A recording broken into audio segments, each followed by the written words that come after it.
नमस्कार दोस्तों, स्वागत है आप सभी का श्रमिंद शाला के चैनल पर और आज की जो वैकेंसी है वो बेहद ख़ास होने वाली है। हिंदुस्तान एरोनॉटिक्स लिमिटेड ने आईटीआई कैंडिडेट्स के लिए जो वैकेंसी निकाली है, आज हम उसके बारे में बात करेंगे। तो जो ये वैकेंसी है वो है आईटीआई ट्रेड्स के लिए, कौन-कौन सी ट्रेड इसमें एलिजिबल हैं और कौन अप्लाई कर सकता है, ऐज क्राइटेरिया क्या रहेगा और आपको अप्लाई कैसे करना है, सबके बारे में मैं डिटेल में बात करूँगा। तो चलिए शुरू करते हैं हम अपनी आज की ये वीडियो। तो सबसे पहले बात कर लेते हैं जो नोटिफ़िकेशन नंबर यहाँ पे आपको दिख रहा होगा, ये है हमारा नोटिफ़िकेशन नंबर जो रिलीज़ हुआ है ये नोटिफ़िकेशन वो 18 सितंबर को रिलीज़ हो गया था। थोड़ा-सा हम लेट हो गए, चलिए कोई बात नहीं। बात कर लेते हैं अगर ट्रेड्स की, तो कौन-कौन सी ट्रेड इसमें एलिजिबल हैं। तो देखिए जो पोस्ट रहेगी आपकी, ये रहेगी ऑपरेटर की। तो यहाँ पे देखिए जो मैं लिख देता हूँ जो पोस्ट है वो है ऑपरेटर की। अब इसमें ट्रेड्स कौन-कौन सी एलिजिबल हैं, तो ट्रेड्स देखिए यहाँ पे इलेक्ट्रॉनिक्स की ट्रेड एलिजिबल है, इलेक्ट्रॉनिक्स मैकेनिक, इलेक्ट्रिकल यानी कि इलेक्ट्रीशियन और मैकेनिकल, केमिकल चलिए ठीक है, ये तो अलग बात हो गई।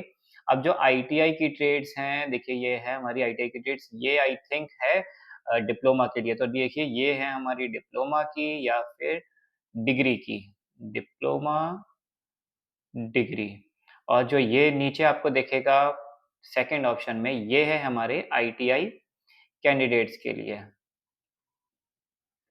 तो जो सेकंड नंबर पे आपको ट्रेड्स दिख रही हैं, वो आईटीआई कैंडिडेट्स के लिए हैं और इसमें कौन-कौन सी है, इलेक्ट्रॉनिक्स मैकेनिक है, इलेक्ट्रिकल है, इलेक्ट्रिकल यानी कि इलेक्ट्रीशियन, टर्नर और फिटर, वेल्डर और इसके साथ एडमिनिस्ट्रेशन असिस्टेंट चलिए ये तो दूसरी होती है पोस्ट, कोई बात नहीं। अब बात कर लेते हैं कि इसमें कितनी नंबर ऑफ वैकेंसी है, तो देखिए इलेक्ट्रॉनिक्स के लिए हमारे पास 6 सीटें हैं, इलेक्ट्रीशियन ट्रेड के लिए 4 सीटें हैं, टर्नर के लिए 2 हैं, फिटर के लिए 2 हैं, वेल्डर के लिए भी 1 है हमारे पास वैकेंसी। अब अगर देखिए यहाँ पे आप कैटेगरी वाइज़ देखेंगे तो 5/1 आपको दिखेगी ओबीसी और टोटल वैकेंसी यहाँ पे दिखेगी 16। आईटीआई कैंडिडेट्स के लिए जो यहाँ पे टोटल नंबर ऑफ वैकेंसी है वो आपको 16 है। चलिए आगे बढ़ते हैं। हुँ, इलेक्ट्रॉनिक्स, इलेक्ट्रोप्लेटर के लिए भी है, ऑपरेटर है, वेल्डर है। ठीक है।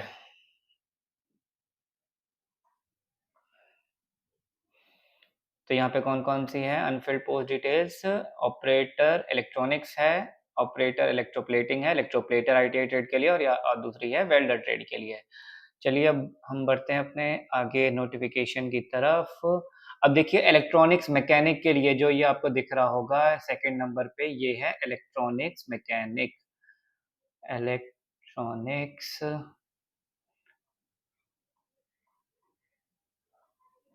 इलेक्ट्रॉनिक्स मैकेनिक ट्रेड के लिए आपको ये दिख रही होगी वैकेंसी, ऑपरेटर की वैकेंसी है। अब इसके लिए एलिजिबल कौन-कौन है?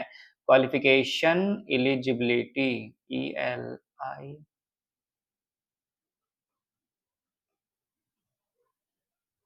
क्वालिफ़िकेशन, एलिजिबिलिटी अब क्या रहेगी? तो देखिए इलेक्ट्रॉनिक्स मैकेनिक ट्रेड के लिए जो रहेगा नेशनल अप्रेंटिसशिप सर्टिफ़िकेट।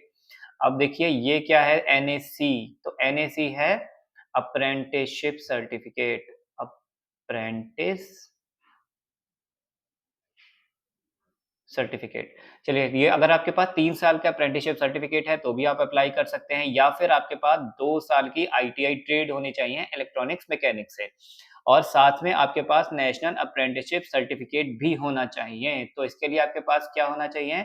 आपके पास आईटीआई और साथ में अप्रेंटिस का सर्टिफ़िकेट होना चाहिए, अगर आप इस वैकेंसी में अप्लाई कर रहे हैं तो। ठीक है दोस्तों और दूसरी ट्रेड अगर बात करें हम तो देखिए यहाँ पे ये तो डिप्लोमा के लिए है और दूसरी हमारे पास इलेक्ट्रीशियन की है ये वाली ट्रेड देखिए। यहाँ पे जो मैं टिक कर रहा हूँ सिर्फ़ वही ट्रेड है आईटीआई के लिए, बाकी हमारी डिप्लोमा कैटेगरी के लिए हैं, तो वो हम बाद में आपको बताएँगे, ठीक है। आईटीआई की इलेक्ट्रीशियन ट्रेड के लिए सेम है 3 साल का अगर आपके पास अप्रेंटिसशिप है तो आप अप्लाई कर सकते हैं या फिर अगर आपने आईटीआई कोर्स किया हुआ है, आईटीआई इलेक्ट्रीशियन से और साथ में आपके पास अप्रेंटिसशिप है 1 साल का, तो आप इस वैकेंसी में अप्लाई कर सकते हैं, ऑपरेटर की ये वैकेंसी है। और आगे बात करें अगर हम बाकी ट्रेड्स की, तो देखिए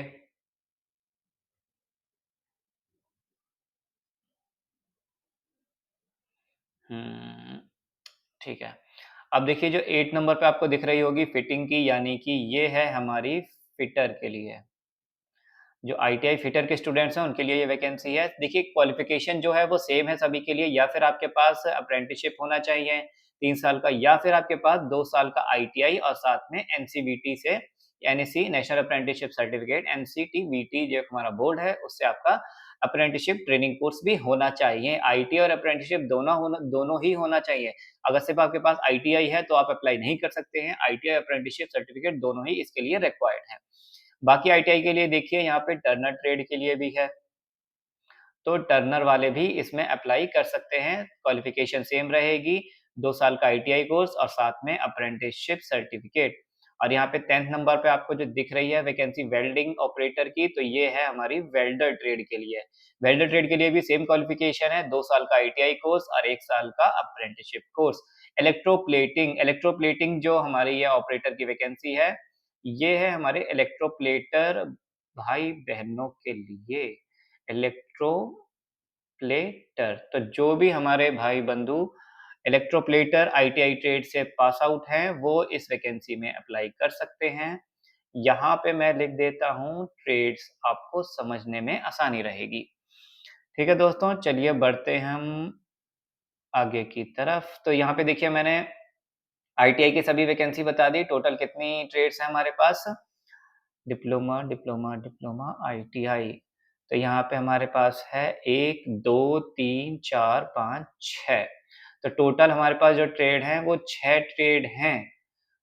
6 ट्रेड्स हैं हमारी जो एलिजिबल हैं इस वैकेंसी के लिए, जो वैकेंसी है हमारे पास हाल की हिंदुस्तान एरोनॉटिक्स लिमिटेड के लिए। पहली है इलेक्ट्रॉनिक्स मैकेनिक, दूसरी है इलेक्ट्रीशियन, तीसरी है फिटर, चौथी है टर्नर, पाँचवीं है वेल्डर और छठी है हमारी इलेक्ट्रोप्लेटर। तो अगर आप इन ट्रेड से पास आउट हैं, तो आप इस वैकेंसी में अप्लाई कर सकते हैं। आगे बढ़ते हैं और क्या-क्या रिक्वायर्ड चीज़ें हैं। अब देखिए एलिजिबिलिटी यहाँ पे बताई हुई है कि आपके पास जो है corresponding education learning qualification will not be eligible. तो अगर आपने देखिए डिस्टेंस से करी है, डिस्टेंस से देखिए आईटीआई कोर्स होता ही नहीं है ना?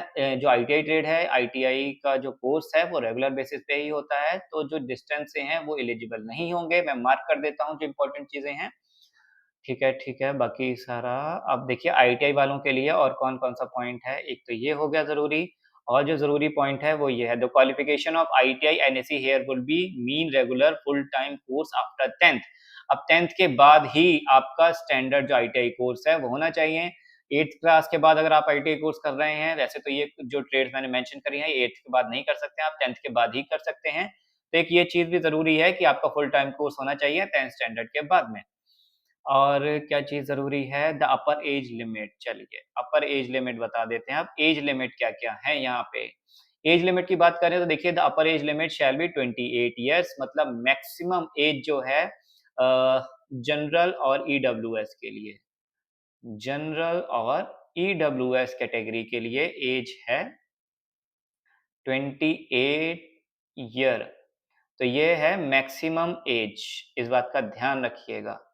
ठीक है दोस्तों, मैक्सिमम एज जो है जनरल और ईडब्ल्यूएस कैटेगरी के लिए वो है 28। रिलैक्सेशन इन एज लिमिट एक्स सर्विसमैन। अब देखिए एक्स सर्विसमैन के लिए एज लिमिट जो रिलैक्सेशन है, यहाँ पे मैं मार्क कर देता हूँ, एक्स सर्विसमैन के लिए 3 साल की आपको रिलैक्सेशन मिलेगी, 5 साल की रिलैक्सेशन एज रिलैक्सेशन मिलेगी एससी एसटी कैटेगरी के लिए और 3 साल की मिलेगी ओबीसी नॉन क्रीमी लेयर के लिए। ठीक है दोस्तों, ओबीसी कैटेगरी के लिए 3 साल की आपको मिलेगी एज रिलैक्सेशन, यानी कि आप 28 साल के हैं। चलिए मैं यहाँ पे कहते हैं एज भी लिख देता हूँ, अगर आपके 28 साल के हैं तो 28 और 3 कितने हुए? ये हो गया हमारा 31 ईयर।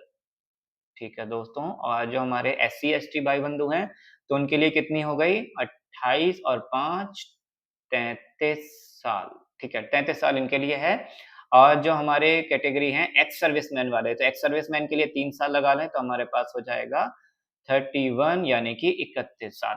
तो अब देखिए ये एज रिलैक्सेशन दी गई है एससी-एसटी कैटेगरी को, एक्स सर्विसमैन को और OBC, creamy, non creamy layer को। अब आगे बात कर लेते हैं, अगर आप देखिए अपर एज लिमिट, अच्छा, यहाँ पे पीडब्ल्यूडी कैटेगरी के लिए भी है, कोई बात नहीं, हम बता देते हैं। पीडब्ल्यूडी कैटेगरी के लिए देखिए यहाँ पे 10 साल की एज रिलैक्सेशन दी गई है, यानी कि अगर आपकी एज है 38 तो भी और आप पीडब्ल्यूडी कैटेगरी से बिलॉन्ग करते हैं, तो आप इस वैकेंसी में अप्लाई कर सकते हैं अगर आपकी क्वालिफ़िकेशन मैच करती है। अपर एज लिमिट देखिए 5 साल की दी गई है, candidate who have already been domicile. अब डोमिसाइल यानी कि जो रहने वाले हैं जम्मू और कश्मीर के, अब किस टाइम के रहने वाले हैं? अगर वो 1980 से 1979 यानी कि 1989 के बीच उनकी फैमिली रही है जम्मू एंड कश्मीर में और वहाँ के डोमिसाइल रहे हैं, तो उनको 5 साल का एज रिलैक्सेशन मिलेगा। 5 साल का मतलब आपकी जो एज है वो अगर 33 ईयर है, तो आप इसमें अप्लाई कर सकते हैं। अपर age limit candidate relevant post qualification experience 1 year completed relevant qualification चलिए ठीक है, ये रहने देते हैं। और क्या है एक्स अप्रेंटिसेस ऑफ हल PWD category place of posting. अब देखिए प्लेस ऑफ पोस्टिंग क्या रहेगी, आपकी पोस्टिंग कहाँ पे होगी? अगर आप सिलेक्टेड हो जाते हैं, सिलेक्शन हो जाता है आपकी इस वैकेंसी में, selected candidate will post be HAL division एवा एवियोनिक्स डिवीजन कोडवड़ा, अमेठी। कोडवड़ा में, अमेठी में या फिर एवियोनिक्स डिवीजन यूपी में आपकी पोस्टिंग हो सकती है। However, they are liable to be transferred, assigned to any place where hall has divisions, offices based depending upon their organizational requirements।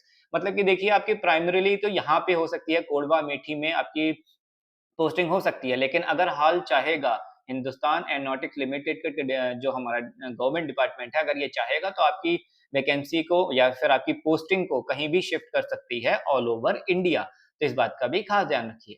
Tenure of engagement, अब सबसे ज़रूरी बात, टेन्योर ऑफ एंगेजमेंट का मतलब यहाँ पे क्यों दिया हुआ है? देखिए ये एक गवर्नमेंट वैकेंसी है, तो गवर्नमेंट वैकेंसी तो हमेशा ही लाइफ टाइम रहती है अगर आप कुछ भी गलत चीज़ें नहीं करते हैं या फिर आपको सस्पेंड या टर्मिनेट नहीं किया जाता है। लेकिन टेन्योर अगर यहाँ पे मेंशन है तो मतलब ये जो वैकेंसी रहेगी वो आपकी रहेगी एक फिक्स टर्म के लिए। फिक्स टर्म के लिए ये है हमारी वैकेंसी। अब फिक्स टर्म कितनी रहेगी इसके बारे में बात कर लेते हैं। The selected candidate will B engaged on tenure basis for a period of 4 years, यानी कि 4 इयर्स के लिए पहले आपको सिलेक्ट किया जाएगा डेट ऑफ एंगेजमेंट, एंगेजमेंट की डेट से। Engagement is not against permanent vacancy. अब देखिए ये परमानेंट वैकेंसी नहीं है, यहाँ पे आपको सिर्फ 4 साल के लिए रखा जाएगा। कैंडिडेट क्लेम रेगुलर और ना ही कैंडिडेट यहाँ पे रेगुलर क्लेम कर सकता है परमानेंट जॉब के लिए फ्यूचर में। Will come and automatically period of 4 year ठीक है। विदाउट एनी फर्दर नोटिस आपको 4 साल के बाद आपको ये है कि रिलीज़ कर दिया जाएगा इस डिपार्टमेंट से। Performance of the tenure engagement can be extended. अब देखिए यहाँ पे अगर आपकी परफॉर्मेंस के बेसिस पे देखिए थोड़ा-सा यहाँ पे इरेज़ करना पड़ेगा। चलिए दोस्तों, अब यहाँ पे देखिए एक चीज़ और मेंशन है परफॉर्मेंस ऑफ द कैंडिडेट्स। अब टेन्योर जो एग्रीमेंट है ना एंगेजमेंट होगा, ये आपका एक्सटेंड भी किया जा सकता है आपके परफॉर्मेंस के बेसिस पे। तो हो सकता है कि आपका और 1 साल या 2 साल बढ़ा दिया जाए अगर आपकी परफॉर्मेंस अच्छी है और डिपार्टमेंट आपको कंटिन्यू करना चाहता है तो। The employment can be terminated at any time during the period of tenure engagement. तो देखिए यहाँ पे जो डिपार्टमेंट है ये आपको टर्मिनेट भी कर सकता है किसी भी time by giving 1 month notice period. आपको 1 मंथ का नोटिस पीरियड देके आपको कभी भी टर्मिनेट भी कर सकता है। अगर देखिए वैसे तो टर्मिनेट नहीं करते हैं, लेकिन अगर कोई फ़ॉल एक्टिविटी में आपका नाम आता है और आपको इसके आपके अगेंस्ट कोई एक्शन लिया जाता है तो आपको यहाँ से टर्मिनेट भी किया जा सकता है 1 मंथ का नोटिस पीरियड देख के।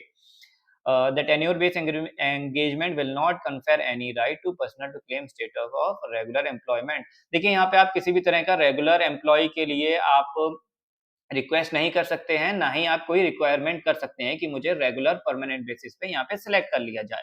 Selected personal in tenure basis will undergo induction training. अब देखिए जो सिलेक्टेड पर्सन है जब आपकी जॉब सिलेक्शन हो जाएगी तो आपको टेन्योर बेसिस पे इंडक्शन ट्रेनिंग के लिए भेजा जाएगा। The personal selected will be diploid in shift.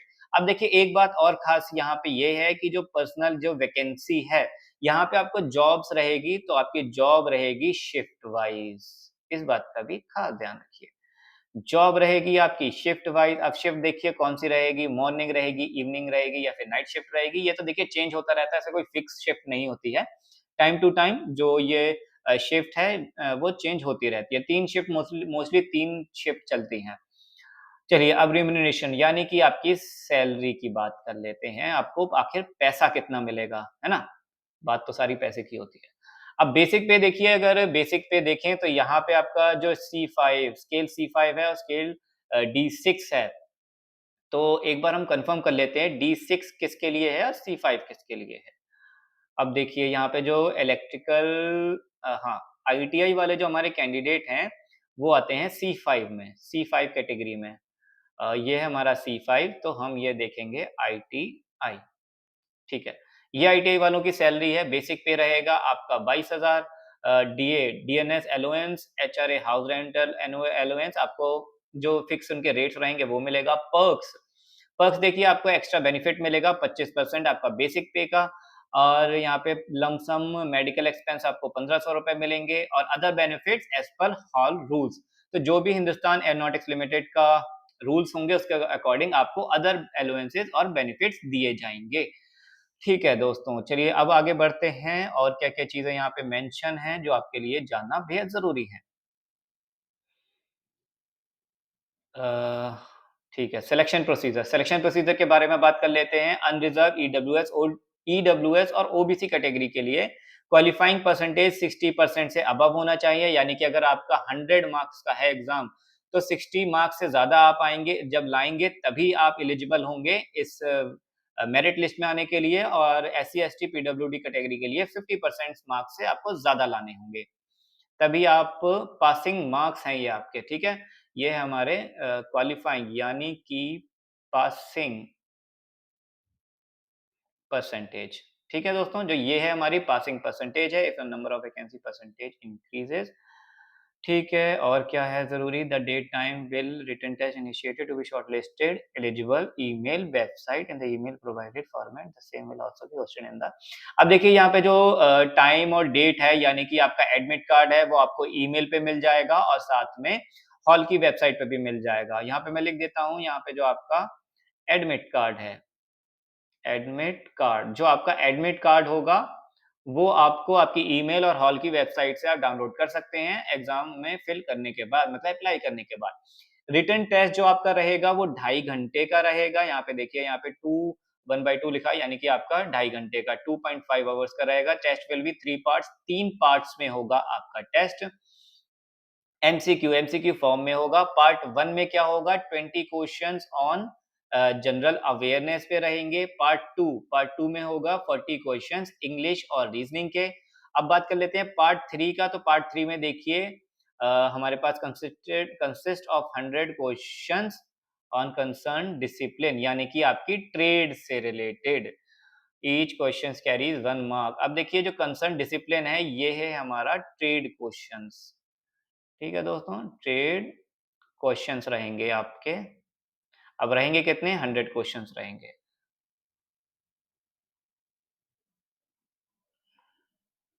चलिए,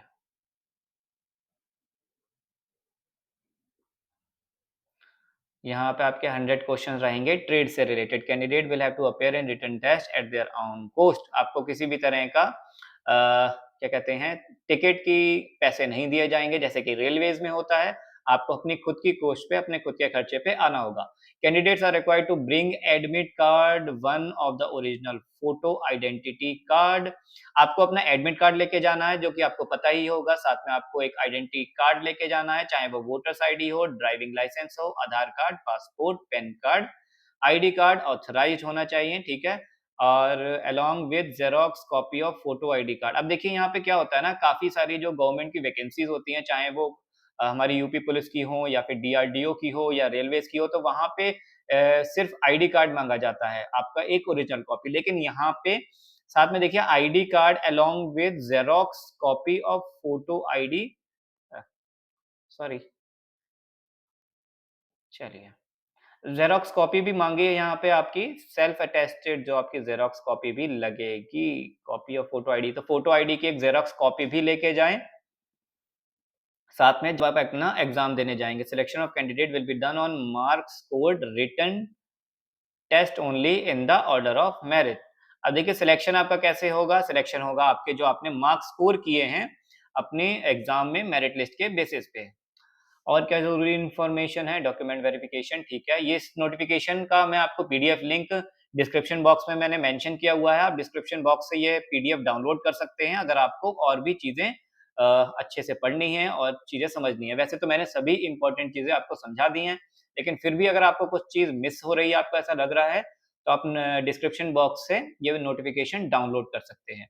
हाउ टू अप्लाई है, हाउ टू अप्लाई कैसे करना है आपको? अप्लाई करना है www.hallindia.co.in, ये मैं आपको डिस्क्रिप्शन बॉक्स में भी दे दूँगा कि आपको जो अप्लाई का लिंक है अप्लाई लिंक यहाँ पे मैं लिख भी देता हूँ इन डिस्क्रिप्शन।